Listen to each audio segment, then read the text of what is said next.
Bonjour mes chers frères et sœurs, très heureux de vous retrouver encore ce matin pour qu'ensemble nous puissions élever le nom glorieux de notre Seigneur Jésus-Christ et lui apporter toute la reconnaissance qui lui est due. Merci Seigneur, que ta grâce et ta bénédiction soient avec nous ce matin. Merci Jésus et sois béni, exalté.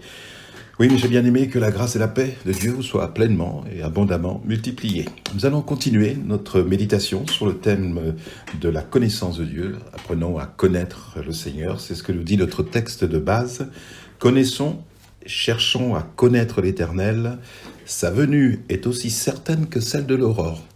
Il viendra pour nous comme une ondée, comme la pluie du printemps qui arrose la terre. C'est l'espérance du chrétien d'attendre le retour de Jésus. Et il ne saurait tarder que Dieu nous permette que nous puissions être trouvés fidèles et dans l'esprit de foi de l'attendre généreusement dans la joie et dans le service.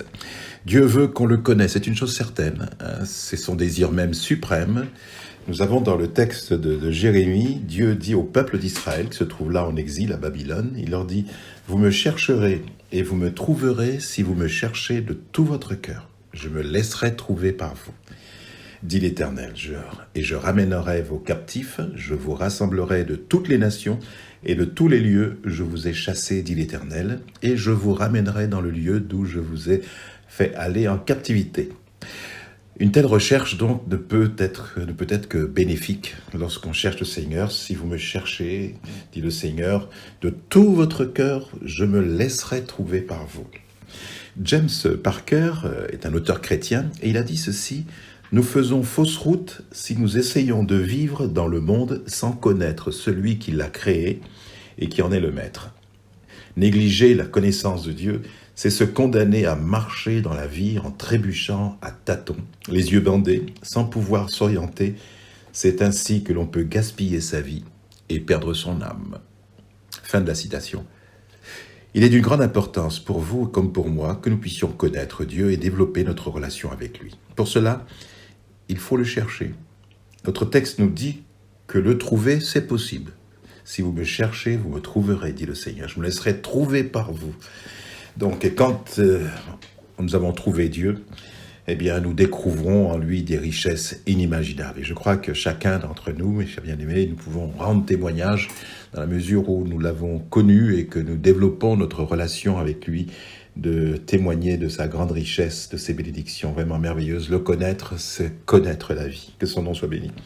Nous pouvons prendre l'exemple justement de la reine de Séba pour montrer combien connaître le Seigneur et le découvrir, lorsqu'on le découvre, ça dépasse même notre imagination. Et d'ailleurs, qui peut sonder Dieu? Il est insondable, et ses bontés sont immenses, et sa connaissance est grande, sa sagesse est immense.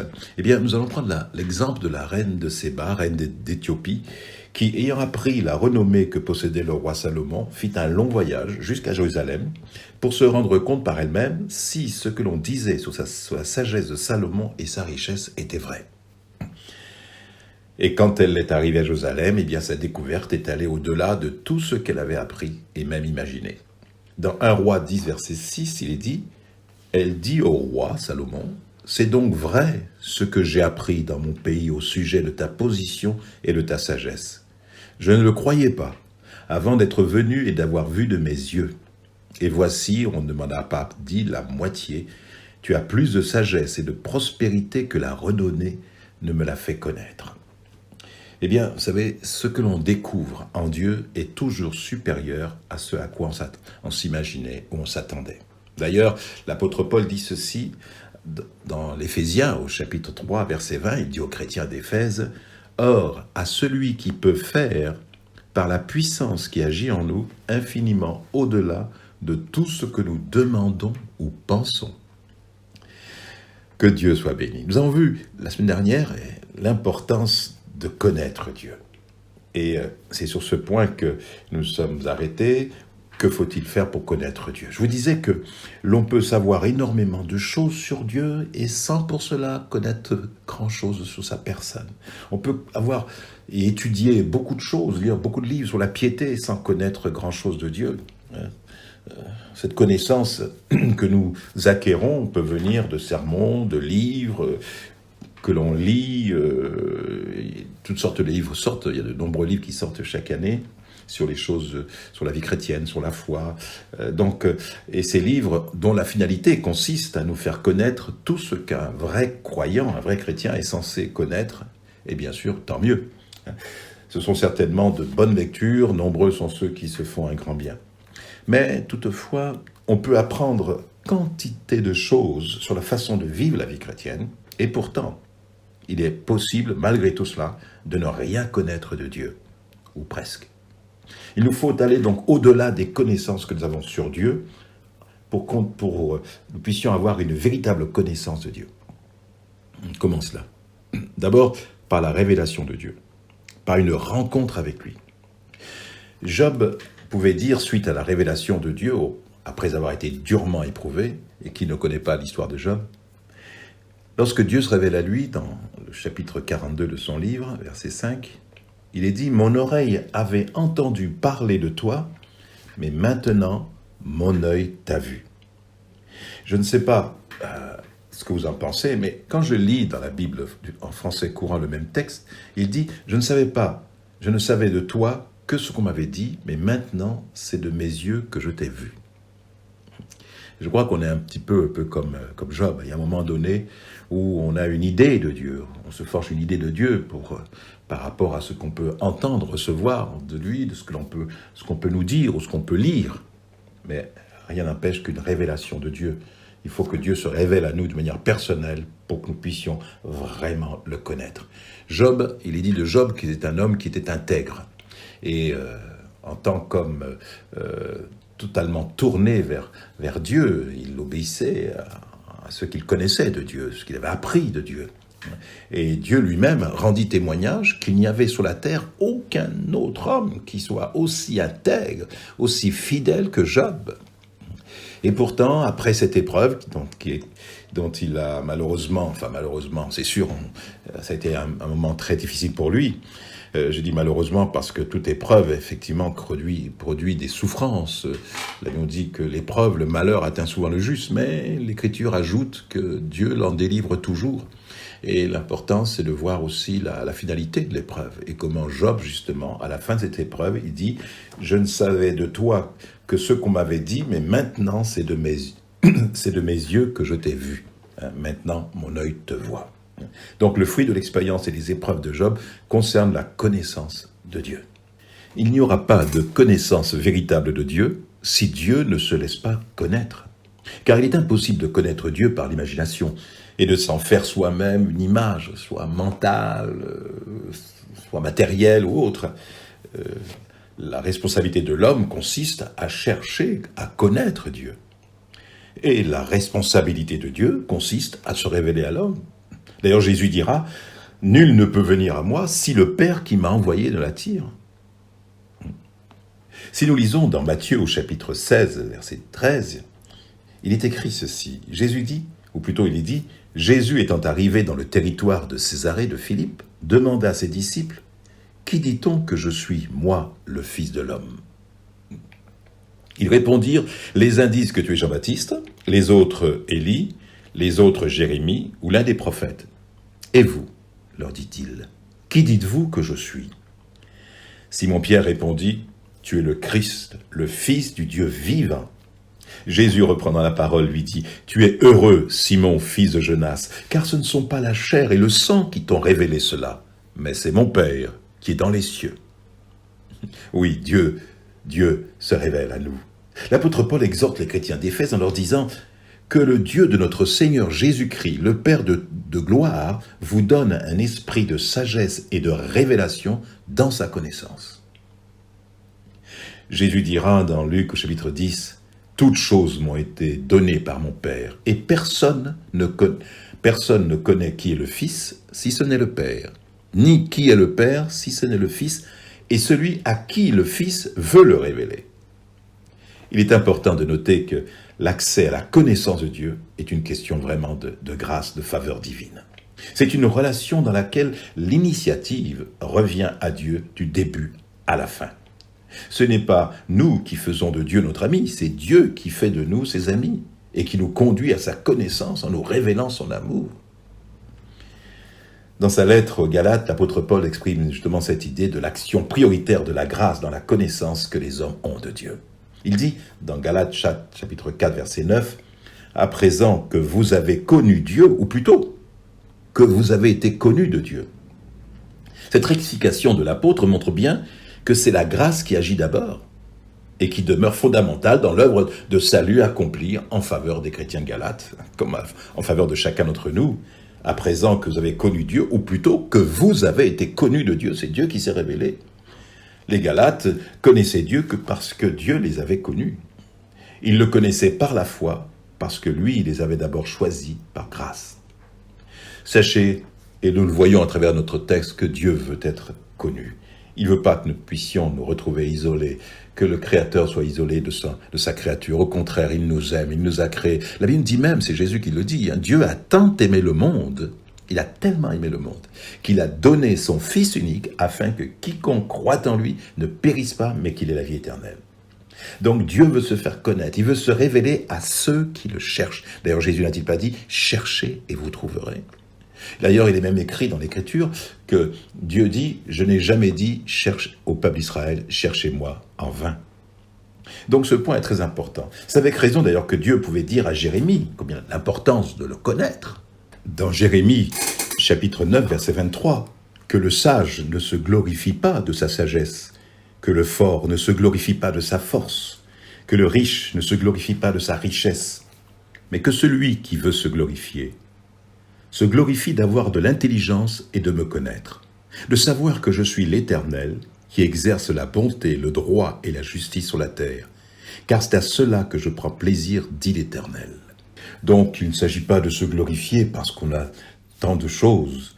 Et ça ne vaut vraiment pas la peine. Ne soyons pas non plus d'être trop orgueilleux, fiers d'être forts, puisque la force aussi est une chose tout à fait relative. Quant à la richesse, n'en parlons pas. Nous savons qu'elle fluctue. Vous pouvez être riche un jour et frôler la faillite le lendemain. Nous ne savons pas combien de temps également que nous vivrons. C'est pour cela qu'il nous faut racheter le temps aujourd'hui et chercher le Dieu vivant, à le connaître, à l'aimer. La seule chose dont nous pouvons être fiers, nous dit l'Écriture, c'est la chose la plus belle qui se trouve dans cet univers. C'est la connaissance du Dieu vivant. Lui ne connaît pas de faillite. Sa force ne faiblit pas. Il est la réalité de toutes les richesses. En lui demeurent tous les trésors de la sagesse et de la connaissance. Un homme qui se glorifie, mais qui ne connaît pas le Dieu vivant, est vraiment quelqu'un d'insensé. Tandis que celui qui connaît Dieu, c'est un homme dont la Bible dit qu'il est sage.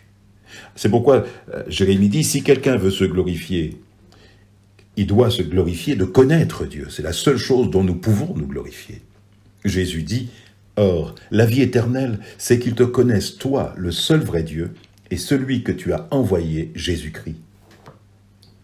Connaître le seul vrai Dieu et celui qu'il a envoyé pour nous donner la vie éternelle, Jésus-Christ, son Fils. Voilà ce qui nous enrichit réellement. Alors, n'en doutons pas, il n'est rien qui soit plus précieux que de le connaître. Que celui qui veut se glorifie de me connaître, dit l'Éternel. Car connaître Dieu, c'est entrer et dans une relation propre vraiment à changer, à bouleverser radicalement votre vie. En effet, que se passe-t-il alors pour celui justement qui le découvre ? Eh bien, il se passe que le Dieu créateur, le Dieu tout-puissant, le Seigneur des armées, le grand Dieu devant lequel les nations ne sont que des gouttes d'eau, eh bien, ce Dieu vivant et puissant vient vers cet homme, vient vers cette femme, vient vers celui qui le cherche, qui vient à sa rencontre, et il se met à lui parler au travers des saintes Écritures, lui annonçant sa parole, fortifiant son cœur. C'est une révélation, une relation personnelle avec lui. Dieu parle. D'ailleurs, il est décrit que Dieu parle. Dieu parle. Dans les livres de Job, Dieu parle tantôt d'une manière, tantôt d'une autre, mais il parle.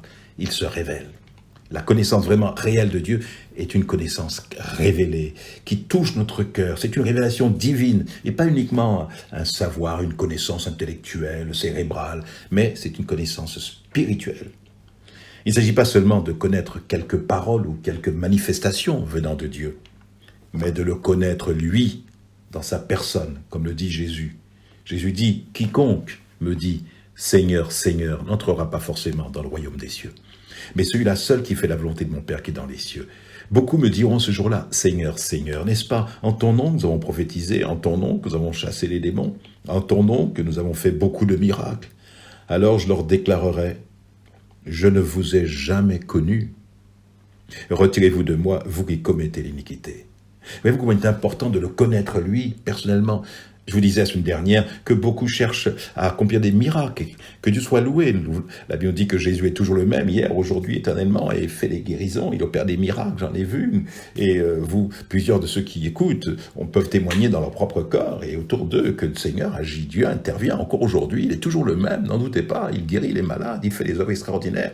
Mais l'important, ce n'est pas d'accomplir de grandes œuvres, l'important, c'est de le connaître lui. C'est pour ça que Jésus dit qu'à la fin des temps, beaucoup diront, Seigneur, Seigneur, n'est-ce pas en ton nom que j'ai prophétisé? N'est-ce pas en ton nom que j'ai chassé les démons? Seigneur, ces démons ont bien été chassés, les miracles se sont bien produits. Et pourtant, Jésus dira, oui, c'est vrai, il y a eu des miracles, c'est vrai, tu as prophétisé, c'est vrai que tu t'es inspiré, c'est vrai, mais je ne vous ai jamais connu. Ce n'est pas une relation intime avec moi, même pas connue, je ne vous ai jamais connu. Donc, être est plus important que faire. Et tout ça que le Seigneur dira, retirez-vous de moi, vous qui commettez l'iniquité. D'ailleurs, Jésus dira dans sa prière, dans Jean 17,3, sa prière c'était en parlant de ses disciples, en parlant de chacun d'entre nous, qu'ils te connaissent, toi, le seul vrai Dieu. Donc, nous pouvons apprendre à le connaître. Il faut pour cela, pour le connaître, il faut être à l'écoute de sa parole. Et à la recevoir tel que le Saint-Esprit nous le montre, tel que le Saint-Esprit nous interpelle, ou interprète ses paroles. La lecture de la Bible nous apporte la connaissance de Dieu concernant ses sentiments, concernant ses désirs, ses desseins, dans sa recherche et sa démarche pour établir une relation avec nous. C'est très important que nous puissions donc lire la Bible. Nous devons trouver le goût à cette lecture de la parole de Dieu, apprendre à la méditer, à la mettre en pratique dans notre vie. Cela est très important.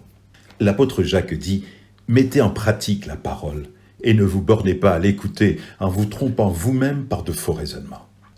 C'est une très bonne chose que certains font de la connaissance de la Bible un objectif principal. C'est une excellente chose que de connaître la parole de Dieu. Mais il faut souligner que cette connaissance peut ne déboucher que sur une recherche historique, théologique, philosophique ou tout simplement religieuse. Bien des croyants considèrent la Bible comme un livre de préceptes et de pratiques religieuses. Et ils s'efforcent de vivre du mieux qu'ils le peuvent. Jésus disait aux pharisiens, « Vous sondez les Écritures, parce que vous pensez avoir en elles la vie éternelle.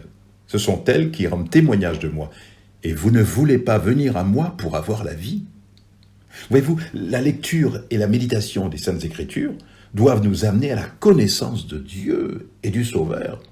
Et nous verrons les conséquences justement de cette connaissance dans notre vie. L'apôtre Jean dit ceci, mais ces choses ont été écrites afin que vous croyiez que Jésus est le Christ, le Fils de Dieu, et qu'en croyant, vous ayez la vie en son nom. Voyez-vous, les pharisiens du temps de Jésus, ils lisaient, étudiaient et enseignaient les Écritures, mais ils ne connaissaient pas Dieu, puisque lorsque le Seigneur, conformément aux Écritures, s'est fait homme, il est venu sur la terre, eh bien, ils ne l'ont pas reconnu et l'ont même rejeté, jusqu'à le crucifier. Le projet de Dieu pour leur vie était qu'ils soient des conducteurs spirituels, amenant Israël à la connaissance de Dieu. Or, Jésus parla d'eux en les traitant de conducteurs aveugles. Il dira même, dans Jean 16,3, « Ils n'ont connu ni le Père, ni moi. » Oui, nous avons lu tout à l'heure ce texte où le Seigneur dira ceci, « Je ne vous ai jamais connu. » Retirez-vous de moi, vous qui commettez l'iniquité. Donc la lecture et la méditation de la parole de Dieu, de la Bible, éclairée par l'action du Saint-Esprit, car il faut prier. Quand vous lisez la Bible, vous demandez au Saint-Esprit, donne-moi de l'intelligence, ouvre mon esprit pour que je puisse comprendre ce que je lis, que j'apprenne à mieux connaître mon Seigneur, afin de mieux l'aimer et mieux le servir. La véritable connaissance de Dieu prend sa source dans la foi. L'Évangile nous dit, à un certain moment donné, que plusieurs de ses disciples se retirèrent et n'allaient plus avec lui. Dans Jean chapitre 6, verset 66, Jésus donc dit aux 12, « Et vous, ne voulez-vous pas aussi vous en aller ?» Simon-Pierre lui répondit, « Seigneur, à qui irions-nous? Tu as les paroles de la vie éternelle. Et nous avons cru, et nous avons connu que tu es le Christ, le Saint de Dieu. » Il faut remarquer l'ordre de ces mots. Nous avons cru et nous avons connu. C'est en croyant que les disciples sont arrivés à le connaître. Telle est la voie divine de l'expérience. Voilà comment le Seigneur veut que nous puissions le rencontrer. Tout d'abord, ils avaient mis leur foi dans le Seigneur. Ensuite, ils avaient connu qu'il était vraiment tout ce qu'il affirmait être. Nul ne connaît Jésus, ni ne connaît Dieu si ce n'est par la foi qui est au fond du cœur. Et la seconde chose très importante, c'est d'avoir soif. Pour que Dieu se révèle à nous, il faut avoir soif de le connaître. Et même quand on l'a connu, de développer notre relation, notre communion avec lui.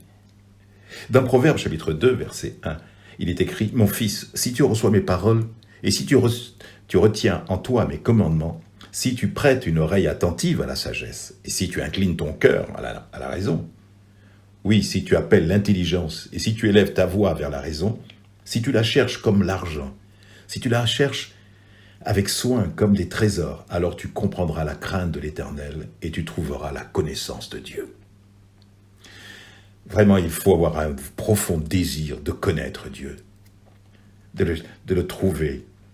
Job disait « Oh, si je savais où le trouver !» Mais il l'a rencontré. Ah, certes, pas au moment où il le pensait, ni dans les circonstances dans lesquelles il l'avait imaginé, à travers ses souffrances. Et c'est souvent à travers les épreuves et de grandes souffrances que nous recevons les plus grandes révélations, où le Seigneur vient vers vous et se révèle dans son amour, parce que vous le cherchez, vous criez vers lui et il vous répond. Attendez-vous à voir la gloire de Dieu, attendez-vous à ce qu'il vienne.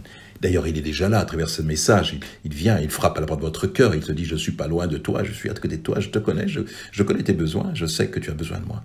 Je veux que tu aies une relation personnelle avec moi, parce que je t'aime et j'ai un plan pour toi, un plan de salut, un plan de gloire. » Alléluia. David, dans un psaume, a dit ceci, plutôt il a crié, il a exprimé ses sentiments dans le psaume 63, il dit « Ô Dieu, tu es mon Dieu, je te cherche, mon âme a soif de toi, mon corps soupire après toi, dans une terre aride, desséchée, sans eau. » Il avait soif de Dieu, soif de le connaître, soif de sa présence. C'est pour ça que Jésus a dit, celui qui cherche trouve. Si nous le cherchons, nous le trouverons parce qu'il veut se révéler à nous. Moïse, homme de Dieu, celui qui a fait sortir d'Égypte plus de 2 millions de personnes par la puissance de Dieu.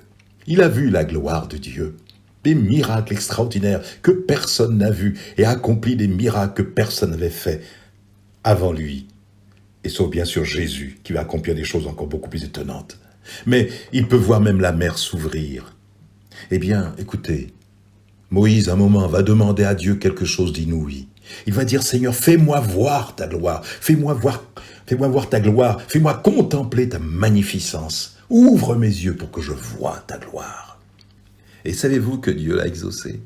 Il a dit, oui, tu verras ma gloire. Tu me verras par derrière parce que personne ne peut me voir de face et de vivre. Et Dieu a proclamé toute sa gloire devant lui. Non, ce que je retiens, c'est que cet homme, malgré tous les miracles qu'il a vus, mais il désire encore plus. Qu'est-ce qu'il veut? Ce n'est pas des miracles, mais de le voir lui, voir son Dieu. Il a vu des miracles, il aurait pu se contenter et parader et dire, voilà, j'ai fait ceci, j'ai fait cela, j'ai vu des miracles extraordinaires. Non, c'est pas ce qui l'intéresse, c'est pas ce qui le motive. Non, il veut l'auteur des miracles. Il veut avoir une plus grande intimité, une plus grande connaissance. Il veut mieux le connaître encore davantage. Fais-moi voir ta gloire. Non pas tes œuvres, mais ta personne glorieuse. Voilà donc des hommes qui semblent ne jamais être satisfaits de la connaissance qu'ils ont de Dieu et qui le recherchent avec toujours plus de faim et de soif de sa présence. Oh, combien c'est important. Combien si on a soif, on peut le trouver. Oui, je parle de connaître Dieu comme ces hommes qui ont fait la priorité de leur vie, le chercher, de le connaître. La véritable connaissance va donc beaucoup plus loin que le fait d'avoir simplement des informations sur Dieu. Pourquoi Pierre, Jacques et Jean étaient souvent avec le Seigneur dans une grande intimité? C'est parce qu'ils avaient soif du Seigneur. Ils voulaient davantage de sa connaissance. Les autres se contentaient tout simplement de ce qu'ils avaient. Je prends l'exemple de lorsque Jésus s'est retrouvé avec les disciples. Plutôt les disciples étaient dans la barque et puis il y avait la tempête et tout cela. Et Jésus est venu marchant sur les eaux. Eh bien, seul Pierre, dans la barque, a demandé au Seigneur, permets-moi d'aller vers toi. Il voulait vraiment connaître ce que Jésus pouvait accomplir à travers lui. Il a eu foi dans sa parole, dans sa personne. Il savait que le Seigneur pouvait lui-même aussi lui permettre de faire ce miracle, de pouvoir marcher sur les eaux. Il a eu foi, il a eu les yeux fixés sur Jésus. Il a dit, permets-moi d'aller vers toi. Et Jésus a dit, viens. Et il est allé vers Jésus. Les autres sont restés dans leur barque. Voyez-vous, on peut voir certains en soif, d'autres n'ont pas soif de voir la gloire de Dieu dans leur vie, de mieux connaître le Seigneur. Philippe lui dit au Seigneur Jésus, « Seigneur, montre-nous le Père, et cela nous suffit. » Et Jésus lui dit, « Mais il y a si longtemps que je suis avec vous, et tu ne m'as pas connu, Philippe. Celui qui m'a vu a vu le Père. Comment dis-tu, montre-nous le Père ?» Ouais. Je vais illustrer cela aussi par cette parabole que Jésus nous donne, une parabole qui est très connue, la parabole du fils prodigue. Et nous allons parler du fils aîné. Et ce fils aîné, justement, il côtoyait chaque jour le père, son père. Il travaillait avec lui, mangeait avec lui, dormait dans la même maison que son père. On pourrait penser qu'il connaissait son père, mais il n'avait pas expérimenté ce qui était au père, était aussi à lui.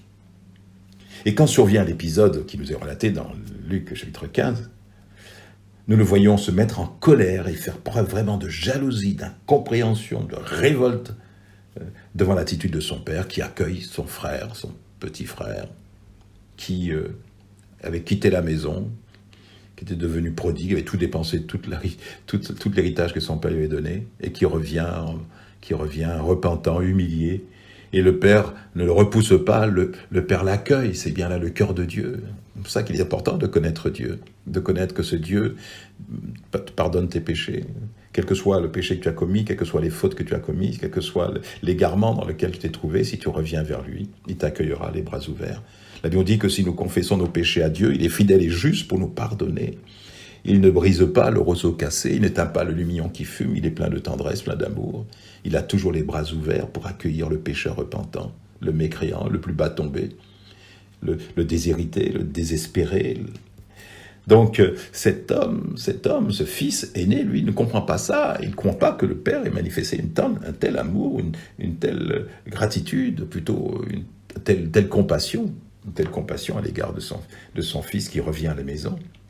Eh bien, voyez-vous, ce garçon, ce fils aîné, malgré sa présence chaque jour auprès du Père, il ne connaissait pas le cœur de son Père. Il lui reproche sa bienveillance, donc. Et quelle est la nature de sa relation au Père ? Il est frustré parce qu'il n'a jamais réalisé quelle était sa place dans la maison du Père. Et combien de chrétiens, parfois, aujourd'hui, vivent dans cette même frustration.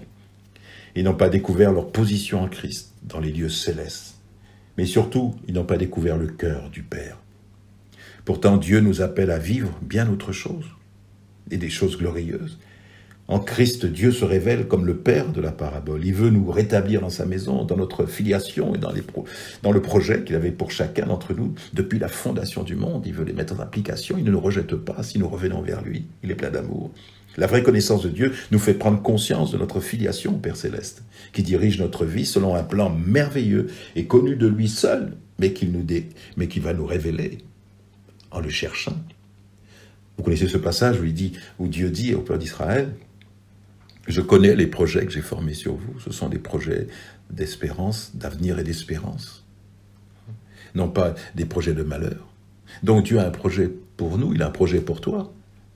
Dieu dira ceci dans le psaume 32, verset 8, « Je te montrerai la voie que tu dois suivre, je te conseillerai et j'aurai le regard sur toi. » Donc nous pouvons aussi parvenir à le connaître. Comment ? En l'obéissant.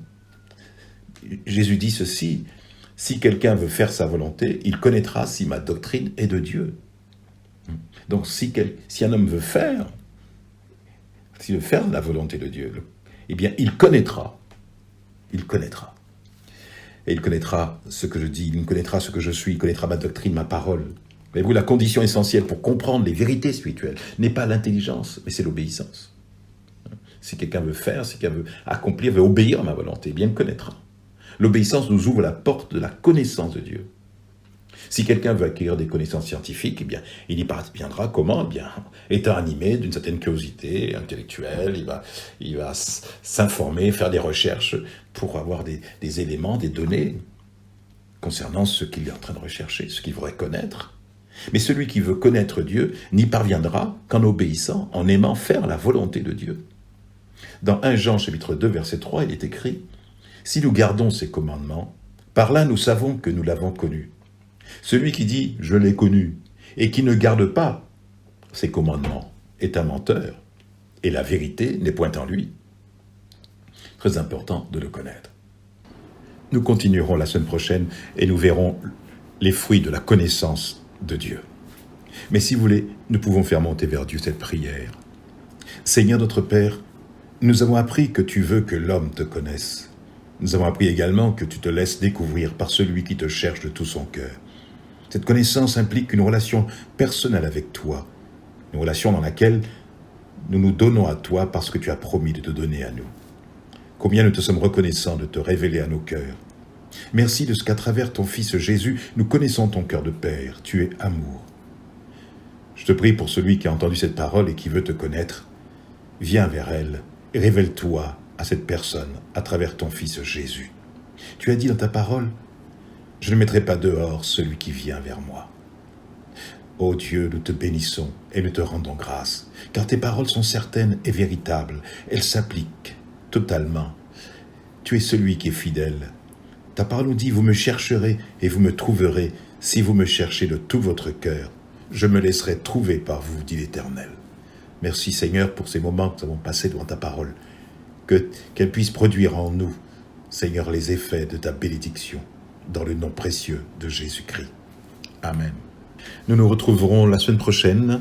En attendant, je vous demande de faire preuve de patience et de prière, puisque le déconfinement des lieux de culte n'interviendra qu'en juin, sous certaines conditions. Mais nous avons comme recours aussi la prière. Le Seigneur a dit dans sa parole qu'il faut toujours prier et ne pas se relâcher. Alors prions pour que cette pandémie s'essouffle, qu'elle disparaisse, que le Seigneur permette que chacun puisse retrouver sa vie d'antan, avec la possibilité bien sûr d'avoir appris de cette pandémie, de cette épreuve. J'en suis persuadé qu'il y a quelque chose de bon à retirer dans tout cela. En tout cas, ce que je vois dans la population, c'est qu'il y a une solidarité que l'on ne connaissait pas entre les gens. Au moins cette pandémie aura créé ces sentiments de fraternité. Je crois que c'est une très très bonne chose. Que Dieu vous bénisse, passez une bonne semaine et à bientôt. Au revoir.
Amen.